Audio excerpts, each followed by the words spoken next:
Parseiste ni muntu ki?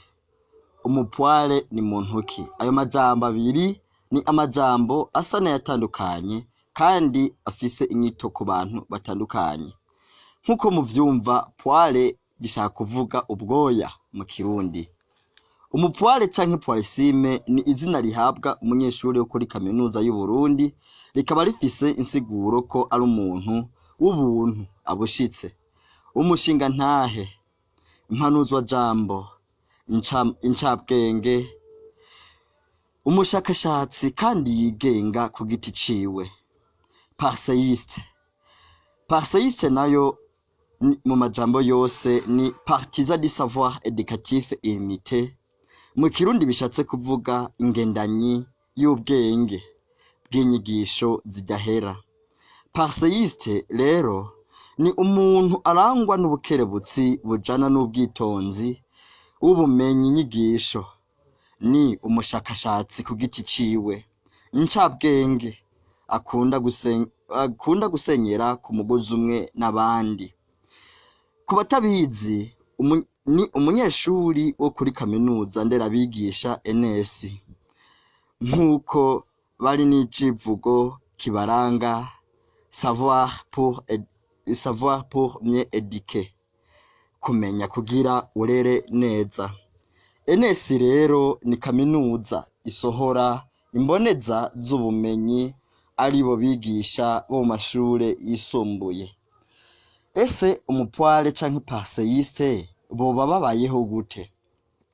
Umupware n'umuparseiste twovuga ko boba babayeho kumwe kuko n'amategeko abagenga ku bijanye n'agaprébose ariko kagurane aramwe. Ese boba bahabwa akagurane kangana gute? Koshobora kubabeshaho mu gisagara ca Bujumbura? Inyishu twokwiha nuko bahabwa ku kagurane, ariko ubuzima nk'uko busanzwe bwarazimvye kakaba kadashoboye kuba gakwiye, bikunde ngo ashobore kuba yobaho neza, cangwa se basi datawe kagira ico kuba kamufashije. Naho kagurane twovuga yuko ari ntica ntikize mu buzima bwabo, kuko ubuzima bwamaze kuzimba. Mu mihingo yose y'igihugu ikiro c'ibiharage kikaba kigeze ku 3,500, umuceri 4,200, ifu y'ibigori ni 2,200, ifu y'umwumbati ikaba ari 1,700. Ni gute budget yo ku kwezi itogera mu 60,000? Ntibishoboka, haba n'intete. Dufatiye ku munsi ko ashobora gufungura imfunguro zibiri, ryo ku mutaga n'iryo ku mugoroba, reka tugiharure. Dufate ko mu saa sita ashobora gufungura irobo nayo ikagurwa 550 ifu y'ibigori, imboga z'200, amavuta y'200 n'indagara za 200. Aho yose hamwe ni 1,150. Iryo ni ifunguro rimwe, ibiharage ntibirajako. N'irobo y'ibiharage akayifungura imisi ishika 2 mu kwezi n'ibiro 5. Buri munsi afungura gutyo yoshobora gukonsoma amafaranga angana 85,500. Aho bya 60,000 turimo turavuga byamaze kurenga ko 25,500.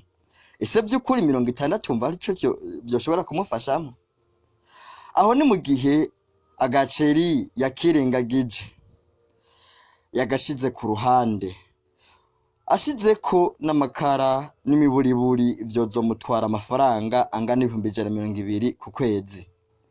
Ese umupware n'umuparseiste bakenera gufungura byonyene kugira bikunde babeho, ubuzima bwabo bw'ishuri bushobore kuba bwogenda neza?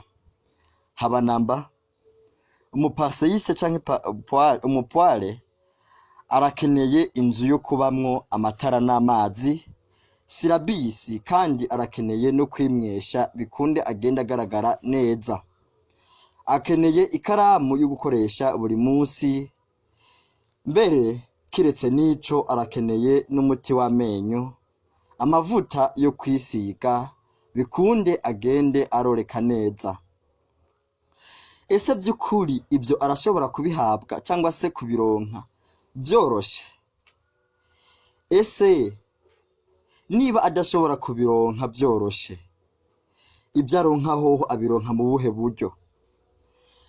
Tugiye kubiraba neza tuza gusanga umupasayise cyangwa umupware bafise ubundi buzi usanga babangekanije hambavu y'ishuri. Kenshi uzosanga bakunda kudandaza amayinite mu gisagara ca Bujumbura, bikunde ubuzima bushobore kuba bwogenda nk'uko bipfuza. Ese by'ukuri niba hari ibindi bakora vyobatuma bashobora kwiga neza kandi ubumenyi bakaburonka uko bikwiye? Oya, inyishu yoba oya.